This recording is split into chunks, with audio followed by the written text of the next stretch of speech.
Aleluia. Você fez essa oração? Você pediu para Deus te marcar essa noite? Sabe, existem momentos da história das nossas vidas que eles não voltam atrás. A oportunidade é um momento em que nós escolhemos diante de Deus de viver o propósito que Ele tem para nós. E a escolha não está em Deus, está em nós, porque Deus quer, Deus tem o desejo, mas nós precisamos querer e nos posicionar. Não dá para você sair daqui essa noite, como do domingo passado, ou de quinta-feira, ou do mês de maio, ouvindo palavras, falando, nossa, que chave maravilhosa, e você continuar sentado no sofá da sua casa, vendo as coisas acontecerem e não se posicionar. Eu queria deixar um exemplo aqui, que eu já devia ter falado antes da canção, mas estava um pouco nervoso ainda. É o exemplo de Josué, que se deixou ser marcado pelo Senhor e foi um homem que se posicionou na história do seu tempo. Lá no capítulo 24 do seu livro, Josué, no versículo 14 e 15, traz aqueles versículos tão conhecidos por nós, quando ele diz ao povo de Israel, portanto, ele reúne todo o povo de Israel e dá uma palavra ali para eles. Ele testemunha, ele fala assim, portanto temam o Senhor e sirvam-no de todo o coração, lancem fora os ídolos que os seus antepassados serviam quando viviam além do Eufrates no Egito, sirvam somente ao Senhor. Josué está trazendo a lembrança daquela geração, aquilo que os antepassados deles tinham feito enquanto estavam no Egito ou durante o deserto, que se corromperam, que ao invés de guardar, de preservar mesmo a identidade como povo de Deus, se corromperam a idolatria do Egito e todas as práticas místicas de que aquele país vivia, e acabou levando aquilo durante a jornada deles ali no deserto. Tanto é que daquela geração nenhum deles entrou na terra prometida, e Josué está falando justamente para aquela geração que descendeu deles, e diz assim, olha, mas se vocês se recusarem a servir ao Senhor, escolha então hoje a quem vocês servirão. Escolherão servir aos deuses aos quais os antepassados serviam além do Eufrates, ou aos deuses dos amorreus em cujo a terra vocês habitam agora. E Josué se posiciona, né? Ele fala assim, vocês façam o que vocês quiserem, mas eu e a minha casa vamos servir ao Senhor.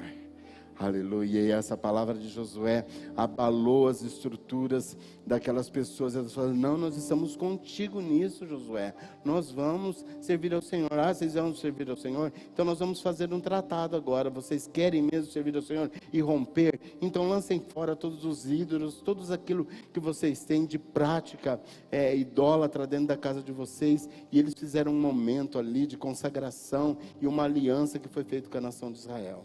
E o capítulo 24 de Samuel termina dizendo que o povo de Israel serviu ao Senhor todos os dias de Josué. Enquanto Josué viveu, enquanto os outros líderes, a liderança que constituía o ministério de Josué, viveu, aquele povo guardou as suas leis. E agora, hoje, nesse tempo, eu e você podemos marcar a história através da ação de Deus no nosso meio, na vida das nossas famílias, Jesus, quando andou por essa terra, ele marcou o seu ministério realizando muitos milagres, realizando muitos sinais, muitas maravilhas. E entre esses muitos milagres que Jesus realizou, muitos deles estão ligados à família. Como, por exemplo, o primeiro milagre que Jesus realiza é a transformação da água em vinho. Nas bodas de Caná, ali um casamento, é o nascimento de uma família, dois jovens se unindo pelo amor, pelo matrimônio, num propósito de constituir uma família. E nós sabemos que ali acaba o vinho, há um momento de tristeza, e Jesus vem trazer alegria plena para a continuidade da relação deles, porque da parte do céu existe uma preocupação com a família. Quando Jesus ressuscita a filha de Jairo, ele também está preocupado com a família que estava enlutada. Quando Jesus entra naquela casa, todos achavam que aquela menina estava morta, e ela estava morta mesmo. E então havia um clima de velório, um clima de tristeza. Não era uma família, mas era uma família que estava se desfacelando pela perda de alguém, e Jesus restitui porque a filha dele ressuscita. Foi assim com Lázaro, que voltou ao convívio das irmãs Marta e Maria, continuando a viver em família, uma família tão querida por Jesus. Foi assim também com o filho do oficial do rei, né? O filho da viúva de Naim, como o pastor Marinho pregou no último dia, a vida de Zaqueu, que foi transformada quando Jesus disse: hoje me convém dormir em sua casa.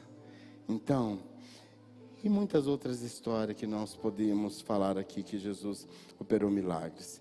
E eu quero hoje compartilhar com você algumas narrativas, dentre essas aí, que de repente vão servir para você, num determinado momento, de chave, para que você possa romper com uma perspectiva de limite para uma perspectiva onde não há limites. Porque haverá algo que será demasiadamente difícil para Deus, porque para Deus não há impossíveis. Amém? Deus pode fazer infinitamente mais. E a primeira narrativa que eu quero compartilhar com você, eu trouxe como tópico Jesus tem poder para restaurar vínculos. Amém? Você acredita nisso? Você pode dar um amém na sua casa? Jesus tem poder para restaurar vínculos. E olha o texto que o Espírito trouxe ao meu coração, né? Que aparentemente parece que não tem nada a ver. Lucas capítulo 8, de 26 a 39, é onde passa a história. Mas eu quero ler o verso 27 com vocês, que diz assim: quando pisou em terra, foi ao encontro dele um endemoniado daquela cidade. Fazia muito tempo que aquele homem não usava roupas, nem vivia em casa alguma, mas nos sepulcros. Essa história faz menção ao endemoniado gadareno, que vocês conhecem muito bem. Aquele cara que vivia numa condição terrível, não é? Subhumana.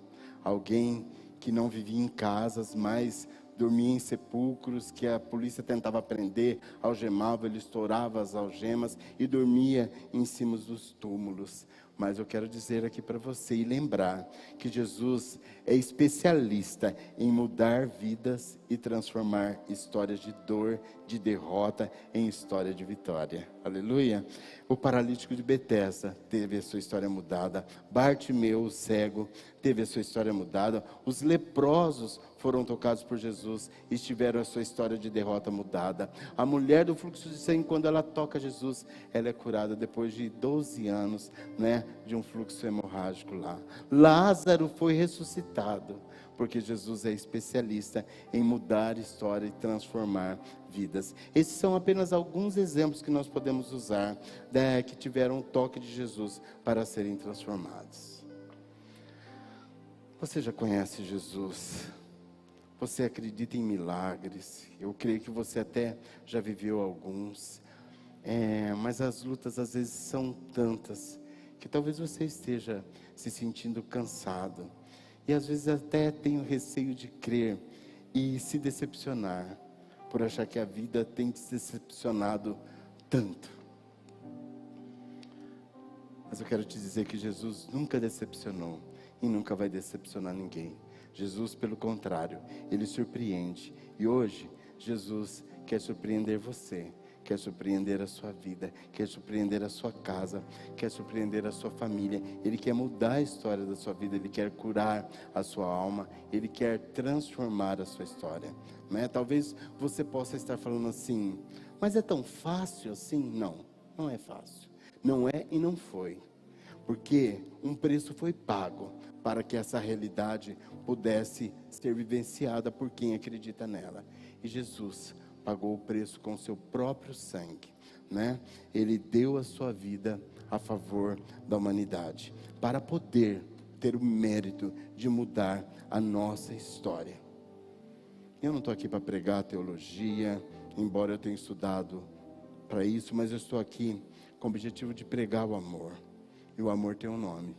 O nome do amor se chama Jesus. E esse amor quer mudar a sua história. Não importa qual seja a situação que você esteja vivendo, que você esteja passando hoje. Não importa onde nem como você está. Não importa onde dói.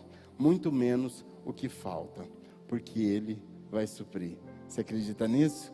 Ele vai suprir, Ele vai curar, Ele vai libertar, Ele vai transformar a sua dor em riso, Ele vai transformar esse celeiro vazio em abundância, Ele vai transformar o seu medo em fé, essa solidão, Ele vai trazer paz, e a enfermidade em saúde.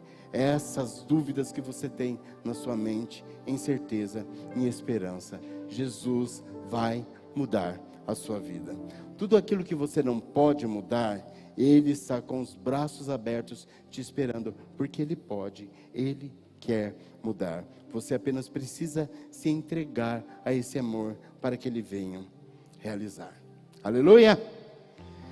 Voltando à história do endemoniado gadareno lá, aquele homem que vivia nos sepulcros, né? Vejam bem, aquele homem deixou de viver num ambiente de comunhão, havia muito tempo, né? Ele abandonou o amor, que puder ser nutrido talvez em família, a esperança, a alegria para viver, para poder viver num ambiente de tristeza, num ambiente de morte, num ambiente de podridão, de desesperança, num ambiente de desafeto. Enfim, havia uma ruptura nos relacionamentos daquele homem. Quanto tempo será que ele não pegava um filho ou um sobrinho no colo e recebia o abraço de uma criança, um beijo, ou alguém falando para ele, eu te amo? Quanto tempo ele não podia sentar numa mesa e receber de repente uma refeição quente, ou da sua mãe, ou da sua esposa, ou da sua irmã, seja lá de quem fosse? Quanto tempo ele não podia deitar-se numa cama e ser coberto por alguém com todo carinho? Porque havia muito tempo ele vivia em sepulcros, né? Ele morava lá, ele tinha abandonado a sua casa há muito tempo, e a história não relata o que talvez levou esse endemoniado a tomar essa atitude. Eu não sei se ele rompeu com alguém da casa, se o pai, houve divergência com o pai, ou foi com a esposa, ou foi com a filha, ou foi com o irmão, seja lá com quem for, mas alguma coisa fez com que uma ruptura ocasionasse esse distanciamento deste homem. E ele tinha parado de viver em família fazia muito tempo. Eu não sei se de alguma forma essa realidade se aplica a você ou alguém da sua própria casa. Por exemplo, nós cansamos de passar pela rua e conhecemos o Paterline, que vive aí pelas ruas, mas ele tem família na cidade, família nobre. E às vezes talvez você nunca se perguntou o que faz com que esse homem viva na rua? Por que ele está assim, nesse tempo de frio, né? Carregando sacos e mais sacos, fardos e mais fardos. O que será que levou a romper com essa estrutura divina que Deus estabeleceu para nós sermos presenteados? Família. Família é um lugar de aconchego, um lugar onde nós podemos ter um refúgio, e devemos ter, porque foi para isso que Deus preparou a família, para que nós pudéssemos relacionar, criar laços, afetos e extravasar essa vivência de família e compartilhar com outras pessoas, amigas que nós amamos. Nesse tempo de pandemia, né, talvez você sinta falta de alguns amigos poderem ir na sua casa, e alguns amigos também sintam falta de poder comer o arrozinho com feijão que a sua mãe faz, que alguns amigos elogiam e gostam, e tal. A família existe para isso, para que esses relacionamentos possam ser vivenciados e externados para outro. Mas aquele endemoniado não.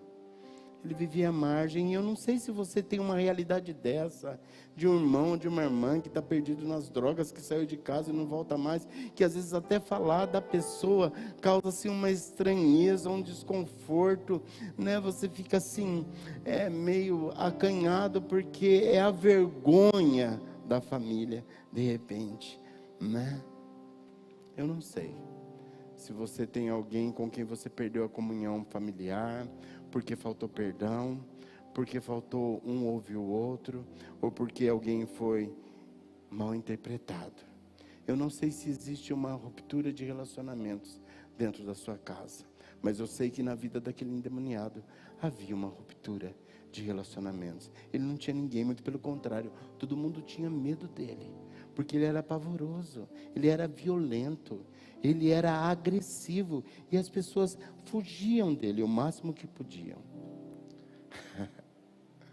Será que não dá para mudar? Será que não dá para curar esse trauma? Será que não dá para dar um passo em direção?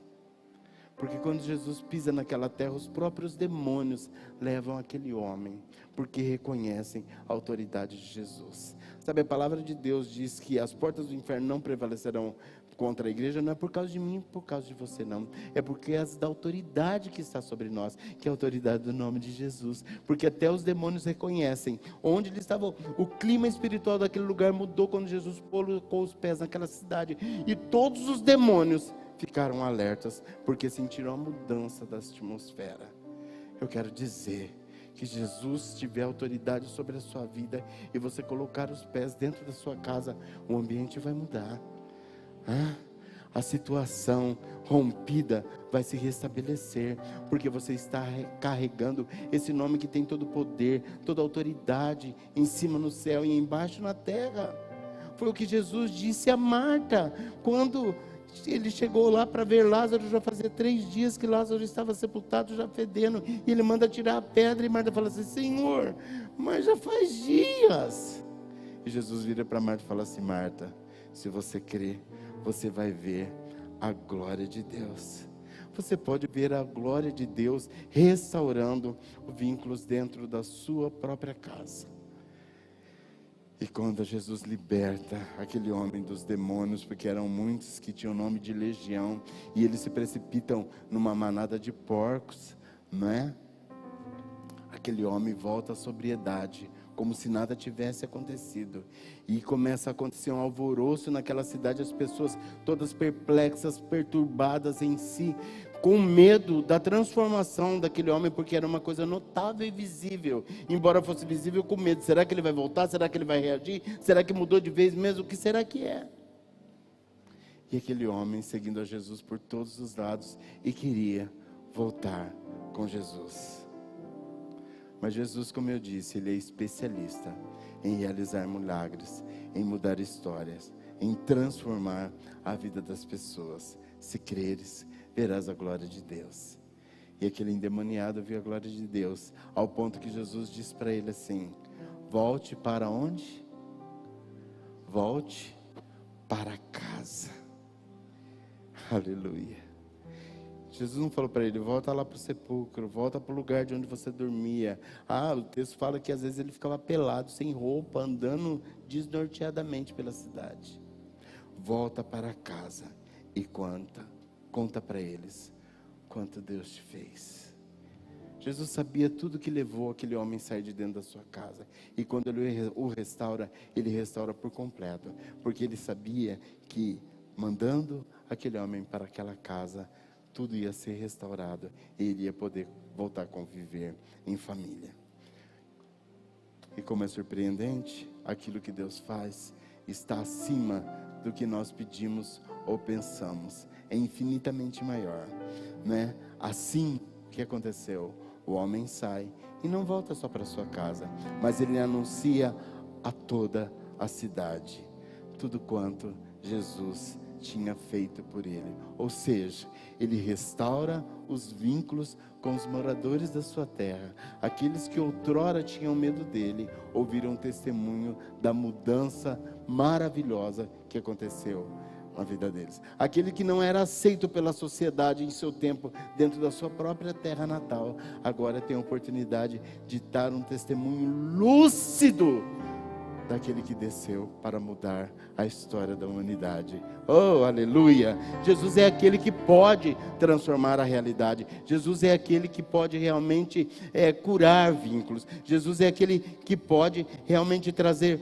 uma nova perspectiva. Jesus tem o poder para restaurar os vínculos, e Ele tem o poder de invadir a sua casa, invadir a sua vida e realmente transformar aquilo que está rachado, aquilo que está desmoronando, aquilo que parece que não vai ter conserto. Mas Jesus tem poder, e se você crer, você vai ver a glória de Deus. Ainda aquilo que você esteja vendo agora com seus próprios olhos, esteja muito distante do que a palavra de Deus te diz, não deixe de crer. Não deixe de crer, né? Pois não há ruptura que o nosso Pai Celestial não possa restaurar. Tem uma música, acho que da Elaine Martins, que fala assim: volte a sonhar, porque Deus ainda realiza sonhos. Por maior que seja a ruptura, por maior que seja o tempo que tenha passado, por maior extremo desgaste que essa situação tenha gerado, Deus pode restaurar, se você quiser. Se você se colocar como protagonista da história da sua família e decidir como Zaqueu decidiu, como Josué se posicionou, dizer: não, eu quero ver a história da vida da minha família mudada. E se Deus está falando, por que não é o pastor André que está falando? É Deus que está falando, e o exemplo que nós demos aqui está na palavra de Deus, de que Deus pode restaurar os vínculos. Então, se você crê nisso, comece por você. Dá o primeiro passo, vai ao encontro, busca, oferece ajuda, pede perdão, ou perdoa, estende a mão, abraça. Faz algo, creia, não desista, né?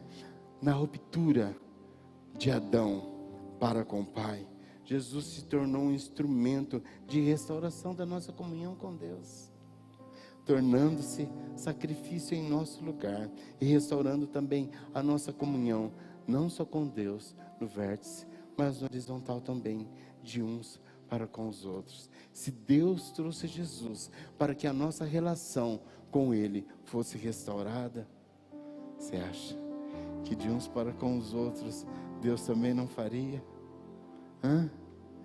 Deus tem prazer em ver as famílias estruturadas, saudáveis, porque família é um projeto do amor de Deus. Então não desista, creia, creia, creia acima de tudo, porque se você crer, você vai ver a glória de Deus invadindo a sua casa e transformando a realidade e restaurando os vínculos fragilizados. Você pode levantar a mão aí na sua casa e dar um amém, falar assim: eu creio, Deus pode fazer, e eu vou ser um instrumento para que Deus realize isso na minha casa.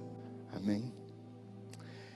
Outra história que eu quero compartilhar com você, eu tenho como tópico o seguinte: Deus conhece a legitimidade da nossa oração. Eu não sei quanto tempo você ora por família, eu não sei por quanto tempo você ora por um desatar de nós, eu não sei realmente o que se passa. Mas o texto de Atos capítulo 10, nos versículos 1 e 2, fala assim: havia em Cesareia um homem chamado Cornélio, centurião do regimento conhecido como italiano. Ele e toda a sua família eram piedosos e tementes a Deus. Dava muitas esmolas ao povo e orava continuamente a Deus. Aqui está um homem que não era judeu, não é? Era um cidadão, centurião do romano, da corte italiana, mas aqui fala que ele e toda a sua família eram piedosos e tementes a Deus.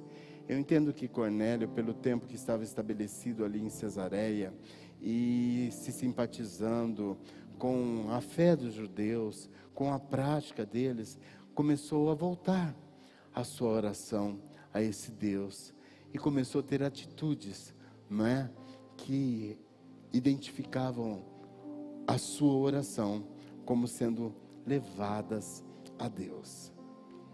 E às vezes a gente é tão julgado pelas nossas ações, ou apontado nas nossas orações, mas é uma pessoa que ora tanto, uma pessoa que não sai da igreja e está vivendo isso, parece que não acontece nada, parece que está sempre tropeçando. Mas será que é verdade mesmo? Será que é uma vida só de aparência? Não é? As pessoas fazem muitos tipos de indagação, mas não é crente, não ora todo dia. Parece, né? Parece que é uma pessoa muito boa, piedosa e tudo mais, mas se as coisas não dão certo para ele, acho tem alguma coisa errada. Já ouviu isso? Lhe sou familiar? Alguém já te incomodou com esse tipo de afronta, questionando a sua vida de oração, a sua fé, ou o que acontece ao seu redor, apesar da posição que você toma? Eu volto a perguntar, quanto tempo você ora pela sua família? Toda a sua casa já é salva? Não tem ninguém mais distante que você ainda ore? Quanto tempo faz que você ore pela sua família? Lucas 18, Jesus traz um ensinamento, uma parábola aos discípulos. Ele fala assim: contou-lhes também uma parábola sobre o dever de orar sempre e nunca, em tempo algum, jamais desfalecer. Em 1 Tessalonicenses 5,17, o apóstolo Paulo diz aos irmãos de Tessalônica: orai sem cessar. Sabe por quê? Jesus, ele conhece a legitimidade da sua oração. Ele sabe da sua sinceridade, não é? Muito embora aparentemente possam te julgar como alguém que pensa que tem Deus, mas não tem, Jesus sabe a diferença do justo e do injusto. Jesus sabe aquele que teme a Deus, da oração sincera e da oração aparente. E eu te lembro do episódio do fariseu e publicano, que ambos subirão ao templo para orar, e o fariseu, orando de pé, se vangloriava daquilo que ele era, das esmolas que ele dava, do dízimo que ele dava, da postura correta dele de estar no templo. E ao lado dele, um publicano, considerado à margem, fora da linhagem, prostrado no chão, e a única frase que aquele publicano emitia era: tem misericórdia de mim, pecador. E a palavra diz que diante dessas duas orações, um deles volta para casa justificado. Mas não foi o fariseu, não foi aquele homem conhecedor das leis, estudioso das leis, que cumpria rigorosamente tudo aquilo que a lei determinava.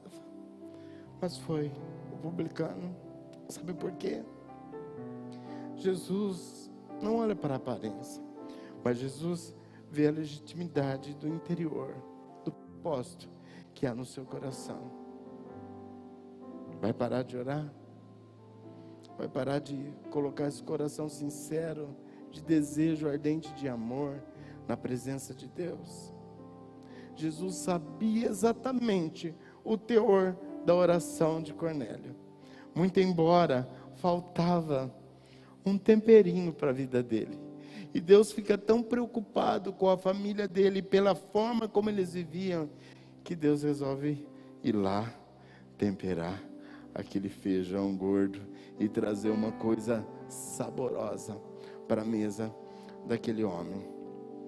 Jesus, ele desconstrói conceitos, Jesus derruba muralhas, Jesus muda costumes, Jesus quebra o preconceito por causa da oração que é feita com fé constantemente, no desejo de conhecer a revelação da sua graça. Eu digo isso porque Cornélio, ele jamais podia se relacionar com o judeu. Não era coisa natural. Os judeus não podiam se aproximar dos gentios, nem mesmo entrar na casa.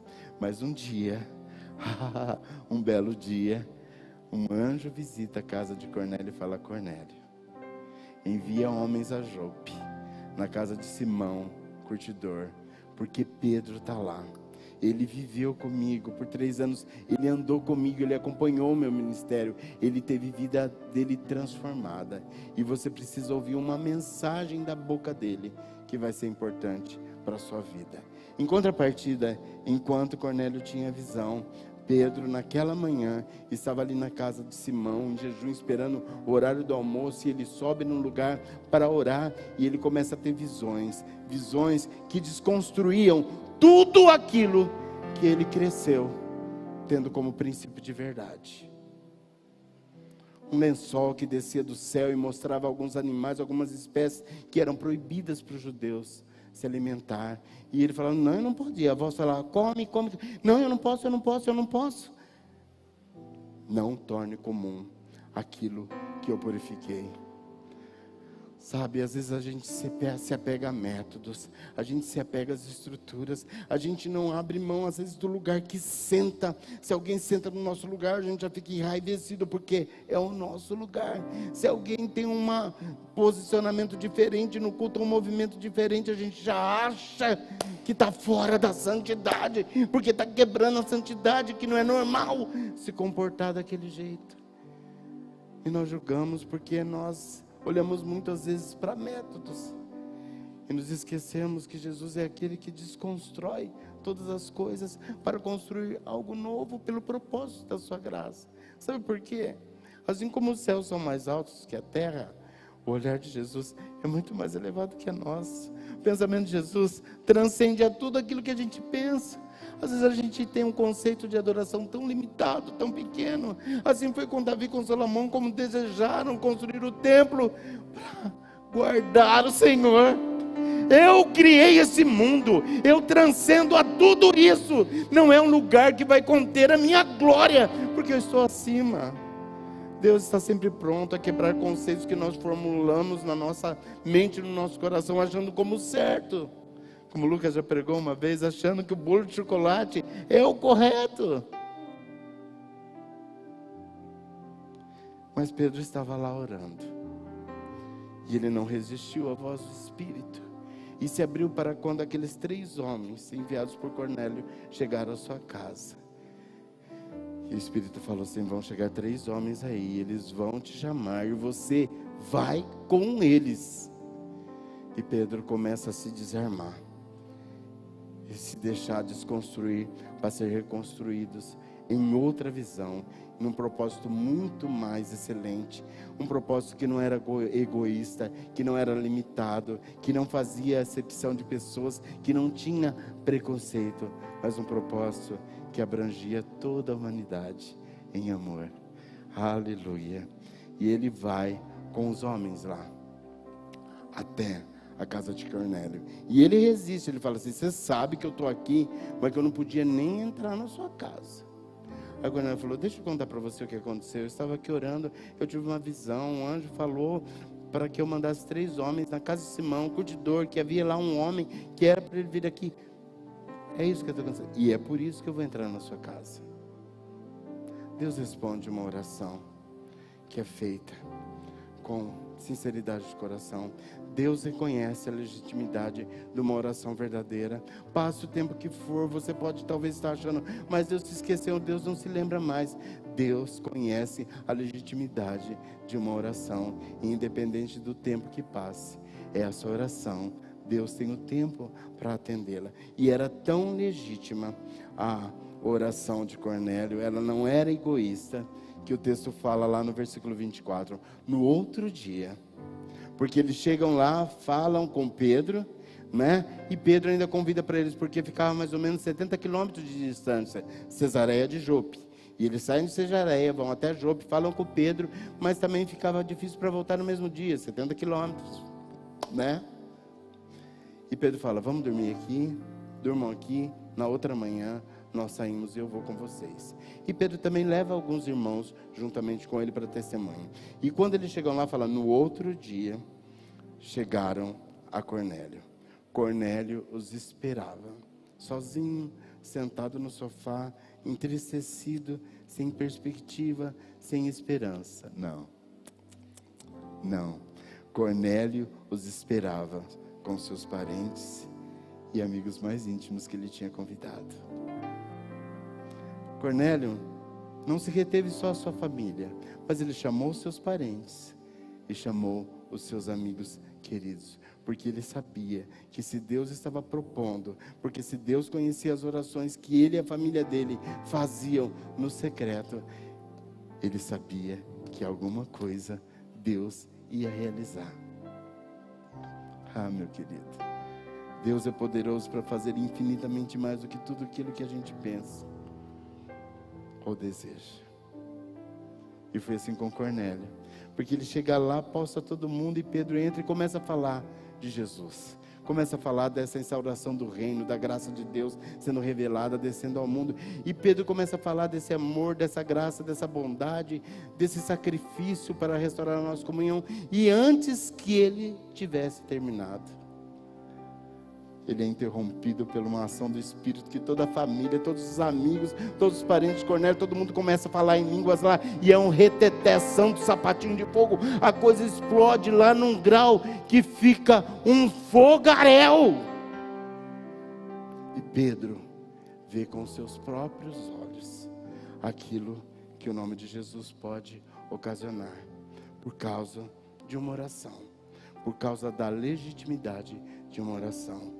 Não pare de orar, não pare de interceder, não pare de lutar pela sua família, não pare de buscar um haja luz de Deus, porque Deus tem o tempo certo para fazer todas as coisas. Se há legitimidade na sua oração, se ela não é egoísta, pensando no seu bem próprio, mas pensando naquilo que você quer que os outros alcancem, não desiste de orar.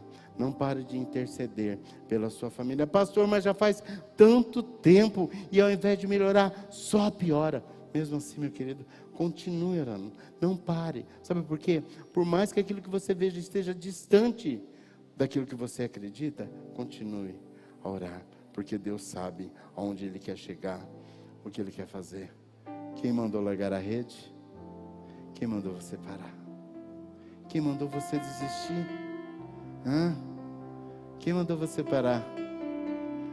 Josivaldo, eu vou cantar aqui, hein? Volte para o mar alto. Deus vai te honrar. Deus vai honrar a sua oração, assim como Ele honrou a oração da vida de Cornélio. Continue orando pela conversão da sua família. Deus quer fazer e Ele vai fazer. Você só precisa crer e orar. Amém? Guarde essa história.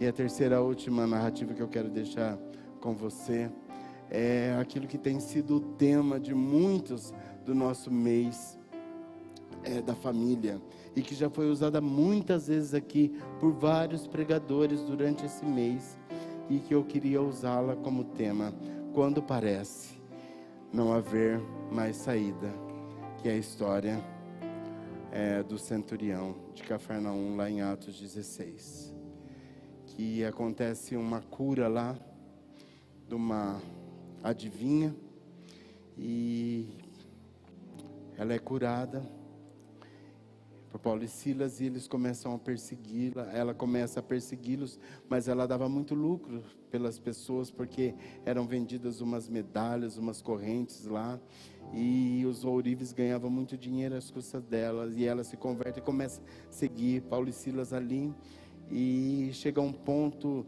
de os comerciantes chegarem às autoridades e denunciarem e falar: está prejudicando o nosso comércio, nós estamos perdendo venda aqui por causa disso.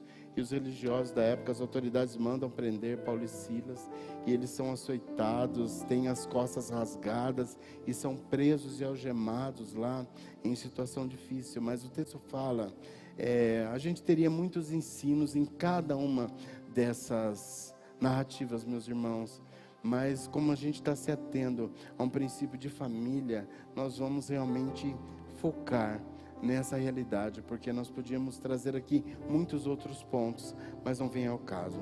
O texto fala lá em Atos 16, a partir do verso 25, que por volta da meia-noite, Paulo e Silas estavam orando e cantando hinos a Deus, e os outros presos ouviam, todos esfacelados, chicoteados, sangrando, presos ali, mas louvando a Deus, né?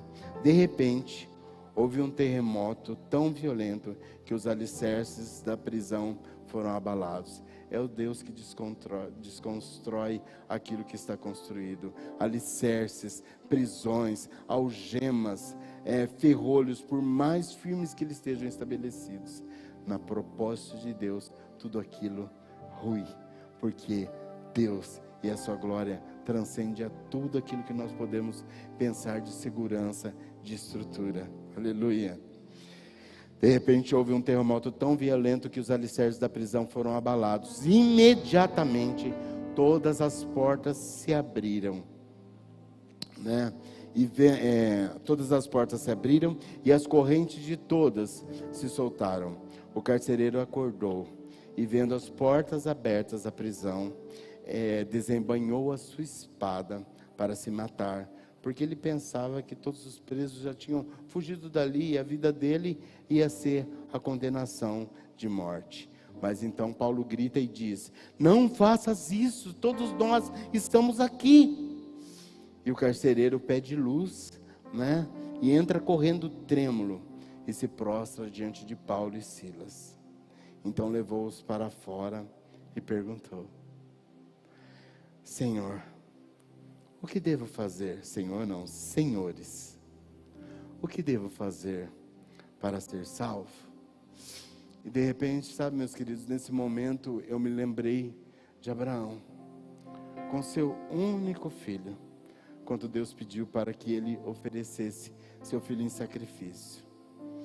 E fico imaginando Abraão preparando todas as coisas ali, o cutelo, a lenha, o fogo, e subindo com o seu menino, o seu lindo menino, que lhe perguntara: pai, e o cordeiro?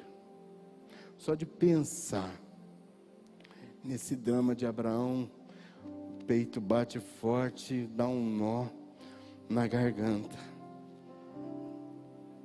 Mas ele foi até as últimas consequências. Ele preparou a lenha, ele amarrou o seu filho e armou o cutelo para sacrificá-lo.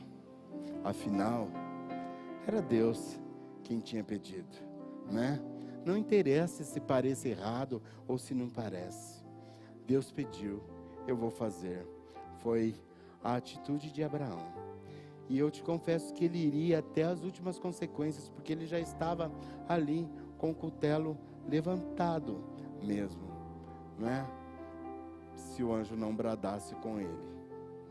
E de repente, nesse exato momento, quando ele ia matar seu próprio filho, quando parecia que não haveria saída a não ver romper os laços com aquele que era a sua herança, aquilo, o filho da promessa, ele vê entre os arbustos um cordeiro preso. Jeová Jirê, Deus provê a sua necessidade. Jeová Jirê é o Deus da provisão, que provê uma saída para você. Jeová Jirê, que provê realmente tudo aquilo que nós precisamos, não é? Com esse carcereiro, a história também não foi diferente, porque parecia o fim da sua carreira, parecia o fim da sua família, porque era condenação certa de morte. Parecia, mas só parecia haver para ele uma saída.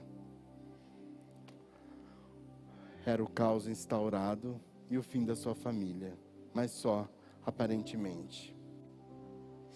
E eu pergunto para você, nesse tempo de pandemia, nesse tempo em que as pessoas estão cheias de pavor, nesse tempo em que muitas pessoas estão perdendo seus empregos, nesse tempo em que algumas pessoas estão passando fome, nesse tempo em que algumas pessoas estão carentes de afeto, nesse tempo em que talvez alguma pessoa que você ama tenha sido contaminada, ou alguém que você ama morreu contaminado por essa pandemia. De repente você recebe uma notícia de alguém que você ama que está com uma enfermidade terminal, ou você já está com uma idade avançada e acabou perdendo o seu emprego e não vê saída para você. De repente a solução é o divórcio, porque não tem mais o que eu possa fazer. De repente a única saída que restou para você foi colocar seu filho para fora da sua própria casa, porque você não sabe mais onde colocar. Ouve a voz do anjo bradando na sua casa agora, porque Jeová Jirê quer entrar com provisão dentro da sua casa. Você precisa crer que Deus pode e quer fazer. Parece que não tem saída, mas só parece que não tem saída. A palavra de Deus nos diz assim em Efésios 3:20: toda a glória seja dada a Deus, que por seu grandioso poder que atua em nós, é capaz de realizar infinitamente mais do que poderíamos pedir ou que imaginar. Deus pode fazer infinitamente mais do que você pode pedir ou imaginar. Porque sabe por quê? Deus os surpreende. Na hora que a gente acha que não tem saída, Deus abre uma porta. De repente, quando você acha que os inimigos vão vir e você não vai atravessar o mar se abre e você passa em terra seca. É isso que Deus pode fazer. Quando você acha que vai morrer de fome, Deus provê cordonizes no deserto para que você possa alimentar. De repente, quando você fala assim, eu estou morrendo de sede, não tem água, Deus faz jorrar água de uma fonte para que você possa saciar. Deus é aquele que traz o maná no deserto. Deus é aquele que nos alimenta. Deus é aquele que nos dá o pão de cada dia. Deus é aquele que nos deu o seu próprio Filho. Sabe por quê? O seu nome é Jeová Jireh. Ele é o Deus da nossa provisão. Ele que realiza infinitamente mais do que tudo que nós pedimos ou imaginamos. Assim como os céus são mais altos que a terra, os pensamentos de Deus são muito mais elevados a nosso respeito e a respeito da nossa família. Quer saber o que aconteceu com aquele carcereiro, né? Então vamos lá. Os versículos seguintes, de 30 a 34, diz assim: então levou-os para fora e perguntou: senhores, que devo fazer para ser salvo? Eles responderam: o quê? Crê no Senhor Jesus Cristo e será salvo, você e os de sua casa também. Deus pensa em família. Deus tem o desejo de fazer com que não só nós sejamos abençoados, mas toda a nossa casa, toda a nossa família seja abençoada juntamente conosco. A palavra de Deus diz que eles pregaram a palavra de Deus, e a ele e a todos o de sua casa. Olha como é a transformação de um coração que aceita Jesus. É imediato, assim como foi com Zaqueu, não é? Naquela mesma hora da noite, o carcereiro lavou as feridas deles. Em seguida, ele e todos os seus, não só ele, mas toda a sua família, foram batizados. Então os levou para a sua casa, serviu-lhes uma refeição, e com todos os de sua casa alegrou-se muito por haver tido crido em Deus. Aleluia. Meus queridos, isso é um bálsamo para nós hoje, nesse tempo em que nós vemos o desfigurar da família nessa sociedade moderna, pelos enganos de Satanás, por essa sociedade que se diz libertadora, escancarando aí alguns artistas revelando a sua sexualidade, a sua opção, o gênero e tudo mais. Essa falta de estrutura familiar, da figura de pai, mãe e filhos, duas mulheres podendo adotar uma criança. Não é preconceito, é princípio que se tem abandonado para viver o caos, emergir no caos, emergir naquilo que conduz ao inferno. Deus quer fazer algo arrebatador e transformação. Então, meu querido, você precisa continuar crendo. Você não pode deixar de orar. Você não pode deixar de acreditar, porque o nosso Deus é um Deus que surpreende. Ele pode restaurar os vínculos familiares da sua casa, que talvez possam ter sido quebrados. Ele pode mudar realidades. Ele pode fazer infinitamente mais, se você crer, não é? José teve promessas da parte de Deus, e ele foi... Os irmãos tentaram matá-lo e não conseguiram matá-lo, venderam como escravo para o Egito. Ele foi para o Egito, trabalhou na casa de Potifar, foi julgado indevidamente pela mulher de Potifar, foi injustiçado, foi parar numa prisão. Da prisão ele ascende ao lugar de governador do Egito. E quando ele tem as revelações de Deus a respeito daquilo que ia acontecer sobre a face da terra, ele tem a oportunidade de trazer uma estratégia de salvação para a raça humana durante os tempos de seca que haveria na terra. E dentre esses 7 anos do tempo de seca, quem vem? Quem vem para comprar do Egito? A família de José. A mesma família que o tinha abandonado, na qual ele estava vivendo dramas, onde ele viveu situações que parecia que não tinha saída, parecia que ele nunca ia mais poder ver seu pai, parecia que ele nunca ia mais poder ver seus irmãos, porque ele estava estabelecido lá no Egito, distante dos seus irmãos. De repente, Deus traz toda a família de José para o Egito. E sabe por que Deus permitiu que José vivesse tudo aquilo? No final ele fala assim: José, foi para a preservação da vida, foi para a preservação da sua família, foi para que você pudesse rever os seus irmãos neste momento e vocês não morressem de fome sobre a terra. Foi para a preservação da família que eu, o Senhor, fiz isso. Deus faz coisas que a gente acha que é louco, mas são sensatas e reais, porque Deus enxerga tudo lá na frente. Amém. Eu encerro minha palavra essa noite, meus irmãos, dando o testemunho de uma família. Só um minutinho.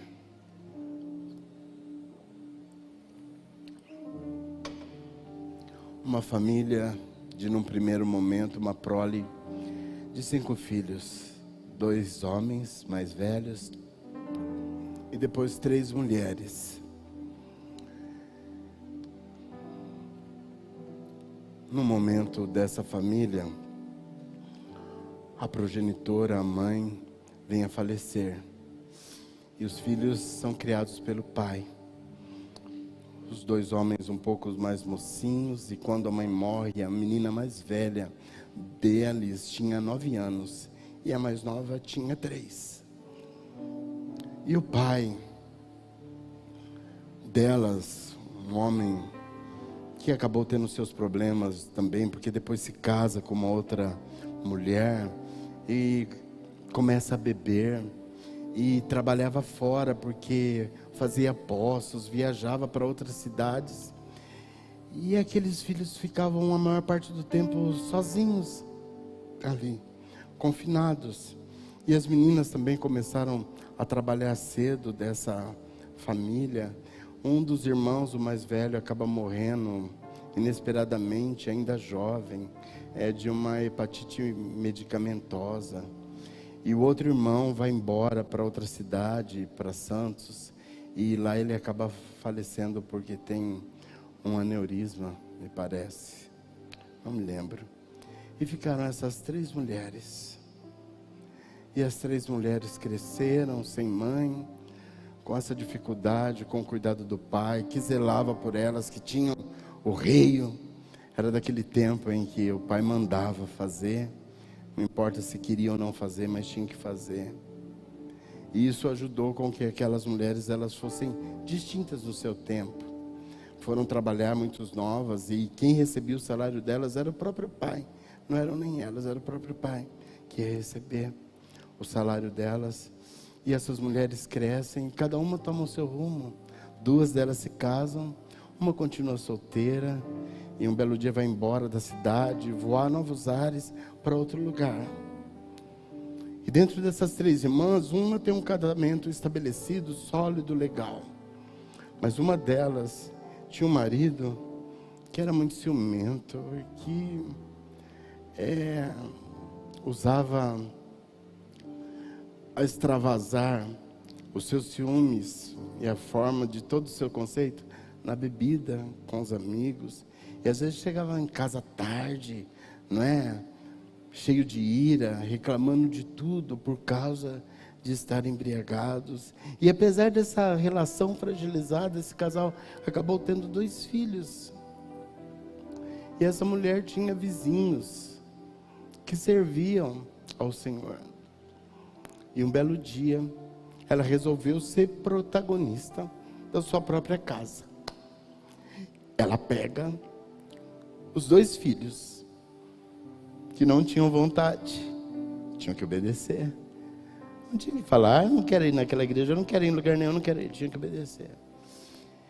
E ela os leva juntamente com vizinhos e acaba se prendendo, acaba se envolvendo, acaba recebendo Jesus. E os filhos também começam a se envolver na igreja e na obra e tudo mais. Só que aquele homem era tão ciumento que ela nunca podia falar para ele que ela estava indo na igreja.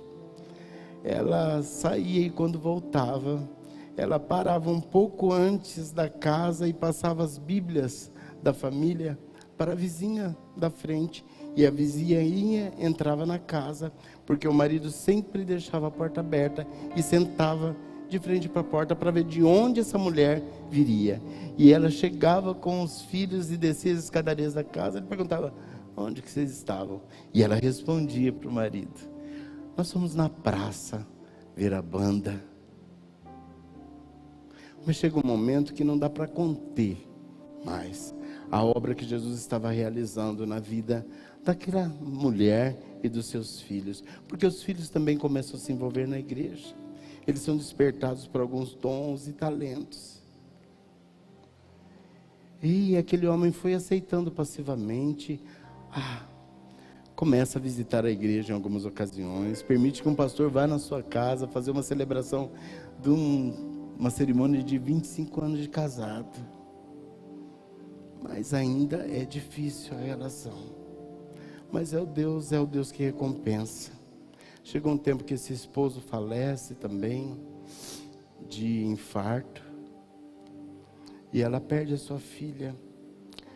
Mas antes de perder a sua filha, o filho dela se torna pastor. Porque a oração dela era de que Deus fizesse uma obra. E o filho dessa mulher é quem está falando para sua casa agora. Então, não acha que eu caí aqui de paraquedas, como se a vida fosse um mar de rosas para mim, como se eu não tivesse passado por problemas, como se eu não tivesse tido conflitos com meu pai, como se eu não tivesse tido rupturas na minha vida, se coisas não tivessem sido quebradas. Mas eu conheço o poder que pode restabelecer todas as coisas. Eu conheço o poder que pode transformar tudo e infinitamente mais. Eu conheço Jesus de Nazaré, que esteve com Cornélio. Eu conheço Jesus de Nazaré, que pisou em Gadara e transformou a vida daquele endemoniado. Eu conheço Jesus de Nazaré, que foi apresentado àquele carcereiro, que realmente foi impactado e deseja salvação para toda a sua casa. Eu quero dizer para você que Deus nos foi dando graça, de ano após ano, ver pessoas da minha família, da família da minha mãe, sendo salvas. E a última delas, por enquanto, porque tem mais ainda que a gente quer, foi a tia Dé, porque nós oramos 30 anos. Preciso te falar alguma coisa, que Deus não despreza uma oração que é feita com legitimidade. Está aí, você escolhe o que você quer viver, o que você quer fazer. Você quer ser marcado pela visitação de Deus, você quer ser um instrumento da glória de Deus a favor da sua família, você quer ser protagonista da história da sua casa, que leve salvação às extremidades. Deus quer fazer, porque Deus está fazendo na vida da minha família. Deus vai fazer na sua também.